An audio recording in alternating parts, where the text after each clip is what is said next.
Bonsoir à toutes et à tous, bienvenue dans cette édition d'information sur la télévision Labari en ce lundi 29 avril 2019. Débutons par la plénière au niveau de l'Assemblée nationale ce matin. Il a été procédé au renouvellement du bureau du Parlement, sauf le président de l'Assemblée nationale, comme cela est prévu par les textes. Le bureau doit être renouvelé chaque année, à l'exception du poste du président de l'Assemblée nationale. Et c'est pratiquement l'ensemble du bureau qui a été reconduit. On suit tout cela dans ce résumé de nos reporters Ismaël Moumouni et Sadou Doumi. Renouvellement du bureau à l'exception du poste du président chaque année, et c'est là conformément au règlement intérieur de l'institution. C'est à cette tâche que se sont attelés les parlementaires à travers le vote de 6 vice-présidents, 6 secrétaires parlementaires et 3 questeurs. Les membres élus saluent la confiance renouvelée. Je viens d'être renouvelé au poste de deuxième vice-président par mon groupe d'abord parlementaire, qui est le groupe de dorénavant Zamzam Lumana Africa Hankuri Kishinkasa, où les députés de Kishinkasa ont solennellement adhéré à ce groupe. Donc aujourd'hui, je suis fier d'être réélu comme membre du bureau de l'Assemblée nationale. Vous savez, être parlementaire en est un, mais aussi être membre du bureau en est un d'autre. Donc je suis très content et fier d'être réélu à ce poste. C'est un sentiment de joie qui m'anime aujourd'hui. Donc au nom de l'ensemble des collègues membres du bureau de l'Assemblée, je félicite l'ensemble des députés qui ont encore renouvelé leur confiance à nous. Nous les remercions très sincèrement. Les membres du bureau s'engagent à battre un travail de qualité dans l'intérêt de la nation. Mon premier mandat, c'est mon troisième, ça c'est le quatrième en tant que deuxième vice-président. Si j'étais deuxième vice-président avant et aujourd'hui deuxième président, en changeant même de groupe, ça veut dire que ce n'est pas pour me flatter parce que j'ai contribué. On va lutter pour le respect des textes en vigueur. C'est surtout ça, de respecter et de faire respecter le règlement intérieur de l'Assemblée, de respecter et de faire respecter la Constitution, de respecter et de faire respecter les lois de la République. C'est ça qui nous reste. Malheureusement, c'est ce qui nous manque. Mes intentions est de faire mieux, plus que ce que j'ai eu à faire pendant les deux dernières années passées. J'ai été élu pour la première fois en 2017 comme troisième vice-président de l'Assemblée nationale, réélu en 2018 encore troisième vice-président de l'Assemblée nationale, et cette année encore réélu pour la troisième fois, troisième vice-président de l'Assemblée nationale. Ça veut dire que les députés, en tout cas, ont confiance en moi, et mon devoir, c'est de ne pas les trahir. Pas de grand changement dans la composition du bureau, en dehors de l'élection de Sani Ousmane, indigé de l'ANDP Zamalaya, au poste du 6e vice-président de l'Assemblée nationale, en remplaçant Tanimoun, ancien militant du MPN Kishinkasa. Parlons politique toujours avec le meeting organisé hier par le Front Patriotique. C'est un regroupement de partis politiques et de structures de la société civile à l'appel des responsables de ce front. Un meeting a rassemblé donc hier matin à la devanture de l'Assemblée nationale à la place de la concertation de milliers de militants venus dénoncer notamment la mauvaise gestion actuelle du régime en place, mais aussi la question de la mauvaise gouvernance de façon générale. Je propose à cet effet de suivre un extrait de l'allocution prononcée par le président du Front, M. Ibrahim Yacoubou. Je voudrais sincèrement remercier les militantes, militants et les dirigeants du FRDDR pour leur mobilisation et leur présence à nos côtés aujourd'hui. Je voudrais sincèrement remercier les dirigeants et les militants de la société civile nigérienne, combattantes et démocratiques qui nous ont soutenus aujourd'hui. Je voudrais dire merci aux dirigeants et aux militants du Front Patriotique pour cette grande mobilisation de ce dimanche 29 avril 2028. Je voudrais remercier la presse qui nous a attendus pendant 3 heures pour être à ce rendez-vous. Nous avons dit que nous allons venir aujourd'hui pour parler de notre pays. Et puisque nous allons parler de notre pays, nous, les Nigériens, les concitoyens, les compatriotes conscients et soucieux de leur propre pays, nous allons parler de la sécurité d'abord de notre pays. Et je voudrais à ce moment que nous observions une minute de silence pour tous les éléments de FDS qui sont tombés dans la défense de la patrie. pour toutes les personnes civiles tuées ou déplacées ou enlevées dans des conditions que nous ne savons pas. Nous n'oublions jamais Difa, nous n'abandonnons pas Tillabéri, nous négligeons pas Tawa, nous ne nous occupons pas de ceux qui vont le plus souvent à l'étranger que dans leur propre pays. Nous allons avoir une pensée pour toutes ces personnes qui souffrent. On veut qu'ils sentent qu'ils sont le Niger et qu'ils ne sont pas en rupture avec les autres parties du Niger. Hier, simplement, avant-hier, un chef a été tué ici à Inates. Je sais qu'il y a tellement de personnes civiles tuées, il y a tellement de membres de FDS qui sont tués que nous sommes en train de faire semblant comme si c'est normal. Ce n'est pas normal. Ils sont venus en agitant le drapeau du Niger. Ils ont dit que le Niger sera le tombeau de Boko Haram. Pour le moment, c'est nous qui comptons les tombes. Pour le moment, c'est nous qui sommes touchés, qui sommes atteints, qui sommes affectés. Et nous ne voyons pas cette manifestation de responsabilité, de prise en compte de cette souffrance et de cette douleur. Nous ne la sentons pas chez les chefs. Nous ne la voyons pas. Les Nigériens veulent voir que leur chef est debout. Il les soutient, il est à côté d'eux. Parce qu'au fond, ce qu'ils pensent, ils ont été élus pour 5 ans et qu'en 5 ans, ils ont un chèque en blanc, ils feront ce qu'ils voudront. Y compris et surtout en violant tous les jours la constitution du Niger. Ils pensent qu'à partir du moment où ils ont été élus, ils disposeront de nous, ils ont le droit de vie et de mort sur nous. Voilà, c'était donc un extrait de l'allocution prononcée hier à la place de la concertation par Ibrahim Yacoubou, le président du Front Patriotique, un regroupement donc de partis politiques de l'opposition et d'organisations de la société civile. Ouverture ce matin d'un forum national de sensibilisation sur la zone de libre-échange continentale africaine, la ZLECA.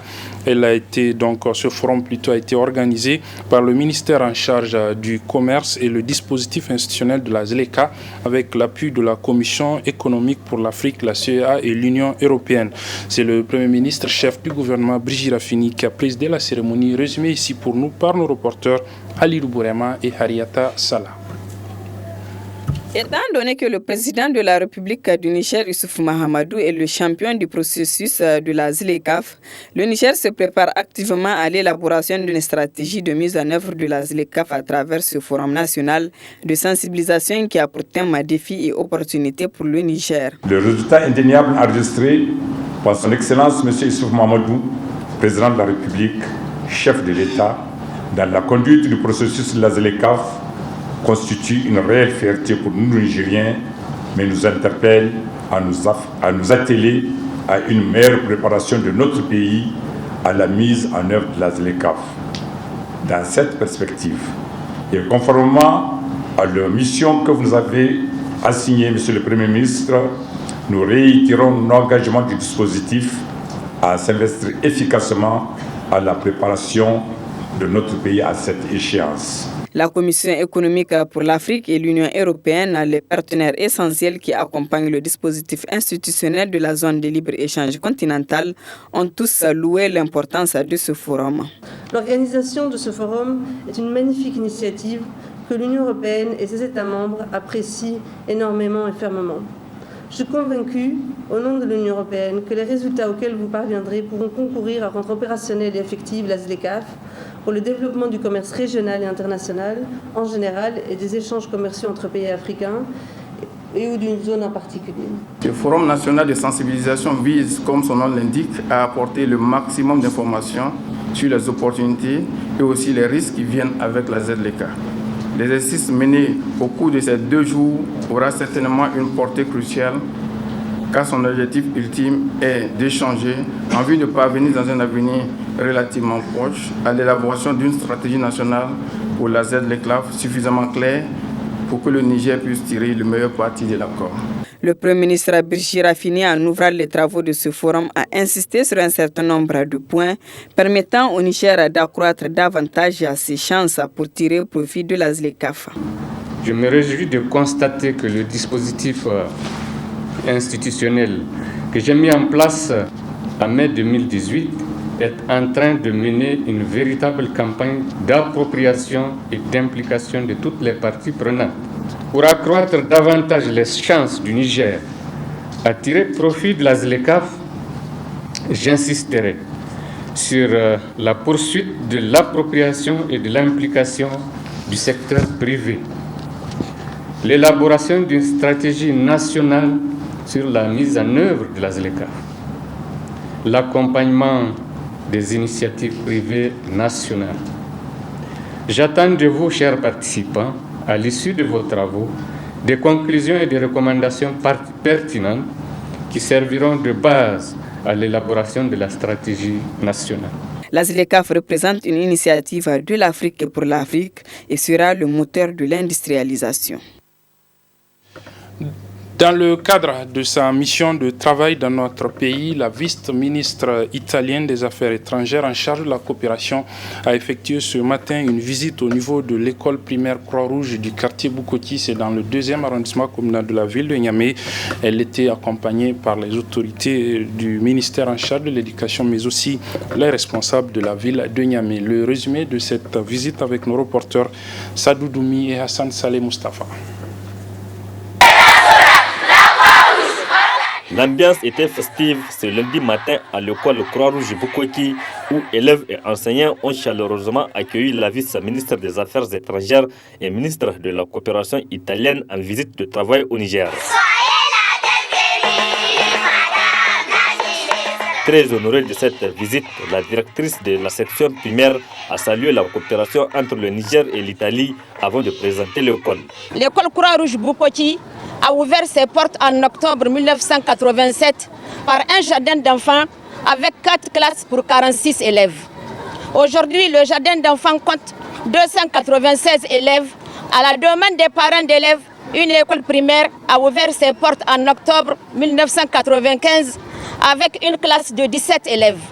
Aujourd'hui, l'école Croix-Rouge Bukoti compte 16 classes pour 1090 élèves, dont 567 filles encadrées par 18 enseignants.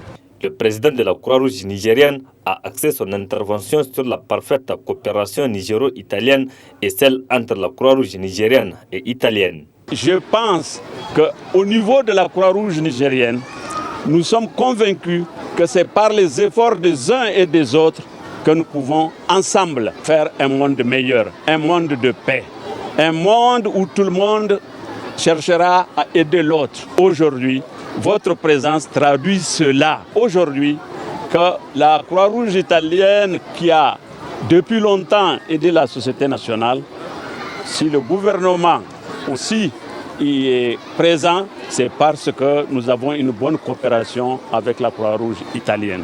Emanuela Del Rey, très émerveillée de l'accueil, a réaffirmé son engagement à œuvrer en faveur de ses enfants. Les enfants sont le futur du monde, parce que les enfants du Niger sont les enfants du monde. Et je pense que l'exemple que vous nous donnez ici, c'est un exemple de grande valeur, c'est quelque chose qui va vraiment impacter sur le plan global. Ce n'est pas seulement les grands projets qui vont avoir un grand impact sur le plan global, c'est les choses comme ça. Je suis vraiment ravie, c'est un honneur, c'est un plaisir, c'est quelque chose qui restera vraiment dans mon cœur et j'essayerai tout ce que je peux faire pour assurer que ce modèle sera répliqué et continuera dans le futur. La diplomate italienne a par la suite visité les classes du jardin d'enfants et du primaire pour échanger directement avec les élèves. Il faut préciser que le jardin d'enfants de cette école Croix-Rouge Bukoti porte le nom de Francesco Rocca, président de la Croix-Rouge italienne, qui a beaucoup fait pour le rayonnement de cet établissement. Première réunion ce matin du comité télécom du G5 Sahel. TIC G5 Sahel, c'est une des structures de cette institution mise en place par 5 pays du Sahel pour lutter contre le terrorisme et aussi participer au développement. Cette réunion du comité TIC G5 Sahel s'est ouverte donc au niveau de l'autorité de régulation des télécommunications, de l'énergie et de la poste sous la présidence du secrétaire général adjoint du ministère en charge des télécommunications. Comme nous le résume ici chez Bouguisso et Nafisa Zakou. C'est dans le cadre de la conception et le suivi des réalisations des projets de télécommunications que se tient cette réunion du comité télécom-TIC du G5 Sahel. Occasion pour le président du comité télécom-TIC G5 Sahel de souligner l'importance d'une telle rencontre. Aujourd'hui, nous sommes réunis pour examiner les chemins parcourus depuis lors et d'apprécier la suite de ce processus qui permettra à nos populations de communiquer dans de meilleures conditions dans l'espace G5 Sahel. C'est vous dire qu'à l'issue de nos travaux, nous devrions avoir une idée claire des actions mises en œuvre dans les États, assorties d'un échéancier précis des tâches et activités à réaliser pour la mise en œuvre effective de cette résolution, une conviction forte de nos différents chefs d'État. Parallèlement, nous aurions aussi à échanger avec nos partenaires, que sont la Banque mondiale, éventuellement Intelsat, pour définir des pistes de collaboration dans les domaines d'éthique au niveau sous-régional. Procédant à l'ouverture des travaux de cette réunion, le secrétaire général adjoint du ministère des Postes et des Télécommunications est revenu sur les objectifs du G5 Sahel. Le G5 Sahel est un groupe de 5 pays du Sahel regroupant le Burkina Faso, le Mali, la Mauritanie, le Niger et le Tchad. Il a été créé le 16 février 2014 à Nouakchott, en République islamique de Mauritanie, à l'initiative de nos chefs d'État. Et il a pour mission, pour objectif, de garantir des conditions de développement et de sécurité de l'espace des pays membres, offrir un cadre stratégique d'intervention permettant d'améliorer les conditions de vie des populations, allier le développement et la sécurité, soutenus par la démocratie et la bonne gouvernance dans un cadre de coopération régionale et internationale mutuellement bénéfique. Promouvoir un développement régional inclusif et durable. Je suis convaincu que vos réflexions aboutiront à des projets importants pour la mise en place des infrastructures de télécommunications adaptées pour un développement harmonieux de notre espace commun. Cette réunion du comité télécom-TIC G5 Sahel, la première du genre depuis la création du comité en octobre 2018, durera 2 jours. Une photo de famille a immortalisé la cérémonie. Les plans de communication et de contingence sur les inondations au Niger vont être validés au cours d'un atelier qui a ouvert ses portes ce matin au niveau de la localité de Bongoula, située à quelques kilomètres de la ville de Niamey dans la région de Tillabéri. L'ouverture de cet atelier de validation de ces deux documents a été couplée au lancement du site web du ministère en charge de l'action humanitaire. Les cérémonies ont été présidées par le ministre en charge donc de l'action humanitaire, Lawa Magaji, et cela en présence de nos reporters Aboubakar Souley et Ali Sissé Ibrahim. Le Niger est un pays qui d'une année à une autre est exposé à des risques d'inondation dus le plus souvent à une pluviométrie imprévisible. Aussi, pour trouver des solutions aux problèmes que posent les inondations, le ministère de l'Action humanitaire et de la gestion des catastrophes, avec l'appui de la coopération luxembourgeoise, a initié cet atelier de validation du plan de communication sur les inondations et du plan de contingence relatif aux inondations ainsi que le lancement du site web du ministère de l'Action humanitaire. À cette occasion, le chef du bureau de la coopération luxembourgeoise, Eric Dietz, précise le soutien qu'il compte apporter. Nos appuis ont 2 objectifs. Premièrement, le dispositif institutionnel de prévention, d'alerte aux inondations et de coordination est renforcé, opérationnel et efficace. Et deuxièmement, que d'ici 2021, 60% de la population exposée au risque d'inondation sont sensibilisés sur les risques encourus. Ce deuxième appui au ministère de l'Action humanitaire et de gestion de catastrophes s'inscrit aussi dans un premier appui qui a permis de produire des supports de collecte de données et mettre en place une base de données sur les inondations, contribuer au fonctionnement du Centre d'information humanitaire, appuyer les représentations du ministère à diffuser et à capitaliser les informations sur les inondations, développer, alimenter et mettre en ligne un site web du ministère. Intervenant à son tour, le ministre de l'Action humanitaire et de la gestion des catastrophes, Lawa Magaji, détermine le plan à suivre dans la gestion des inondations. Comme vous le savez, la gestion des inondations peut se faire à plusieurs niveaux. D'abord, sous forme préventive. Et c'est pourquoi le plan de communication que vous êtes appelés à valider va nous permettre d'alerter rapidement des populations sur les risques et les catastrophes, les comportements adoptés en amont et en aval des risques. Ensuite, en cas de catastrophe, la situation post-catastrophe représente un environnement très exigeant dans lequel la tâche la plus urgente est d'évaluer rapidement les besoins humanitaires et de fournir une assistance vitale aux personnes déplacées. Il est ainsi nécessaire d'évaluer les dommages et les pertes occasionnées par les catastrophes et développer un plan de contingence pouvant permettre de répondre conséquemment aux besoins d'assistance.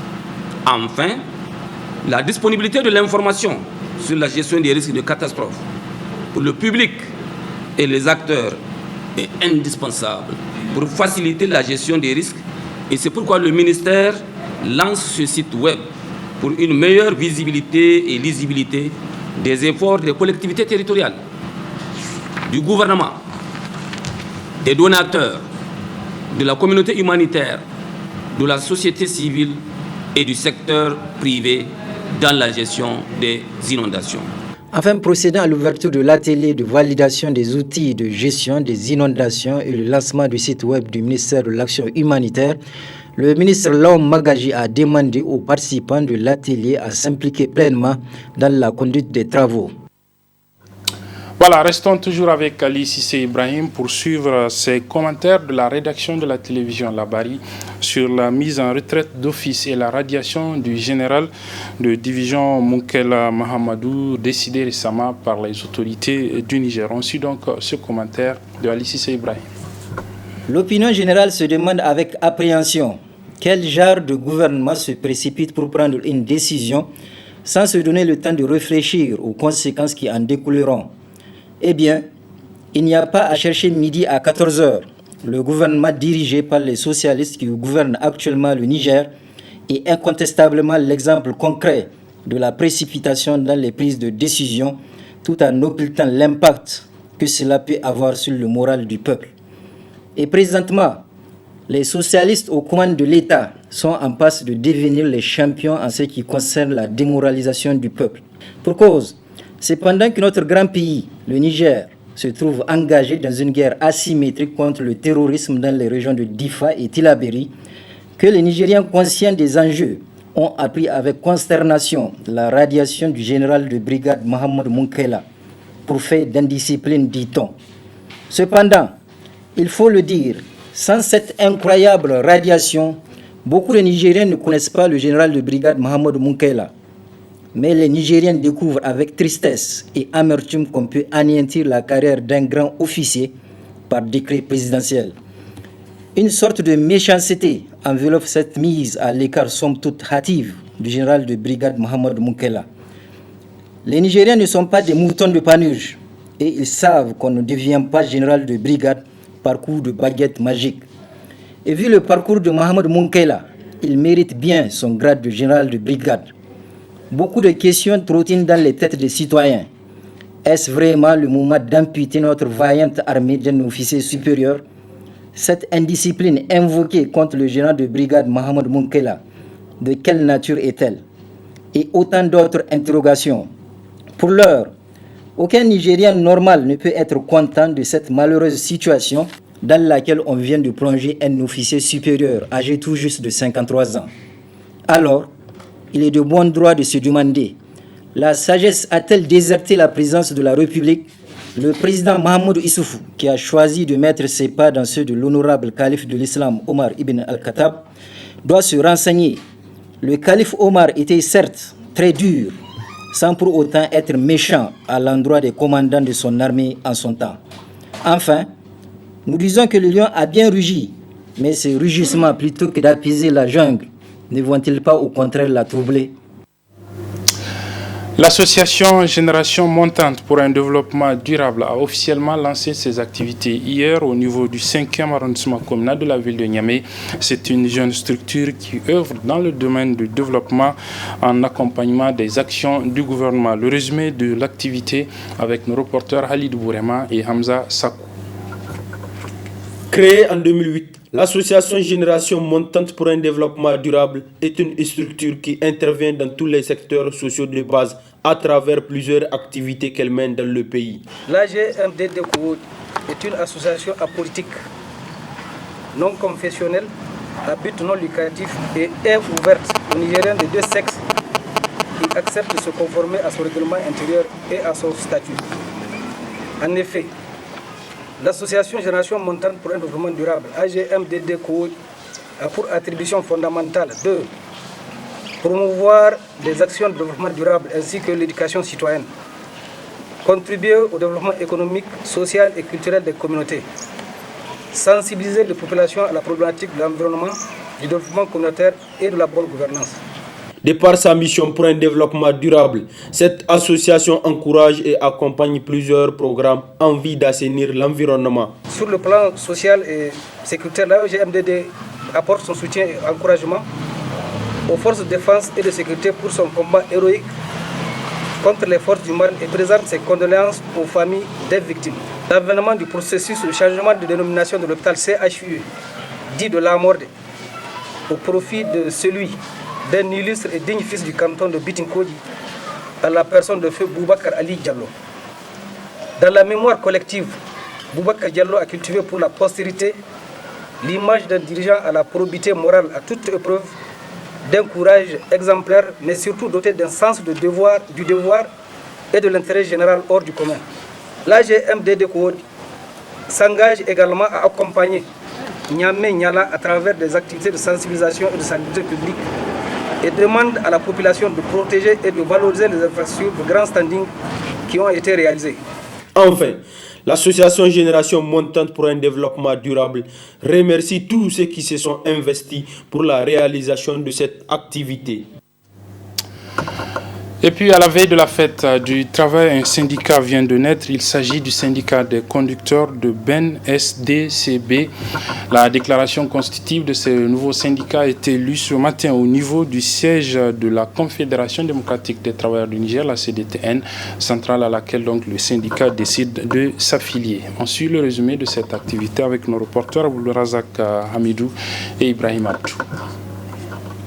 Désormais, les conducteurs de Ben ont un nouveau syndicat, SDCB, Syndicat démocratique des conducteurs de Ben. C'est de cela qu'il s'agit.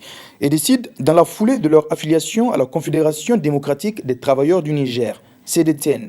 Considérant la convention numéro 87 de l'OIT relative à la liberté syndicale ratifiée par le Niger, considérant la convention numéro 98 de l'OIT relative à la négociation collective, considérant le contexte socio-économique de notre pays, considérant l'insécurité dans le métier de conducteur en général et celui des bennes en particulier, considérant le manque de protection sociale dans la branche des conducteurs de bennes, considérant les tracasseries dont fait l'objet quotidiennement les conducteurs de bennes, considérant que le métier de conducteur de bennes est un des facteurs de développement d'un pays, considérant que seul un cadre approprié, bien structuré, nous permettra de défendre nos intérêts matériels et moraux. Nous, conducteurs de bennes, signataires de la présente déclaration, décidons de la création d'une organisation syndicale dénommée Syndicat démocratique des conducteurs de bennes, en abrégé SDCP. L'Assemblée générale constitutive du Syndicat démocratique des conducteurs de bennes décide de son affiliation à la Confédération démocratique des travailleurs du Niger, CDTN. Un syndicat bien accueilli par ses pairs. Ma présence à vos côtés témoigne les bonnes et excellentes relations qui existent entre votre syndicat et le collectif, en particulier entre les différents syndicats du secteur des transports qui composent le collectif des syndicats du secteur des transports en général. À ce titre, nous devons œuvrer pour le renforcement de ces liens d'amitié afin de solidifier et consolider l'unité et la solidarité au sein de notre grande famille des syndicats du secteur des transports. Votre syndicat est né avec ses 32 ans, c'est-à-dire que votre syndicat est déjà né grand, pas petit. Il faut que nous le soulignions. Vous êtes un secteur qui, il y a beaucoup de problèmes, il y a beaucoup de défis. Et pour relever les défis, il faut des syndicats forts. Et vous êtes déjà à la naissance un syndicat fort. Au niveau de la CDTN, ce que nous souhaitons, que cet élan de mobilisation soit maintenu, soit renforcé. Le SDCB se donne pour objectif de veiller sur les intérêts des siens et d'être un syndicat modèle. Voilà, c'est sur ce que se referme cette édition, mesdames, messieurs. Merci de l'avoir suivi. Merci également aux équipes techniques et rédactionnelles qui m'ont aidé à la présenter. Les programmes se poursuivent sur la télévision Labari. Au revoir.